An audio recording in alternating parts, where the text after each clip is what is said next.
Tapi kadang-kadang ada segelintir orang ni kan suka jam job. Oi, jangan cakap macam tu aku lah.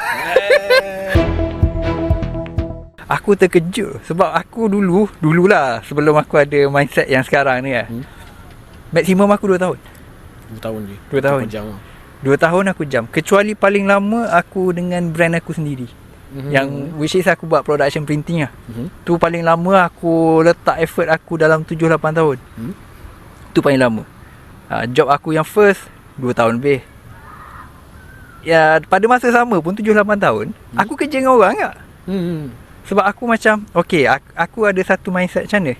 Aku nak bercuti, tapi bisnes tak boleh cuti. Sebab bisnes aku, masalah aku time tu aku tak pandai nak automate bisnes aku.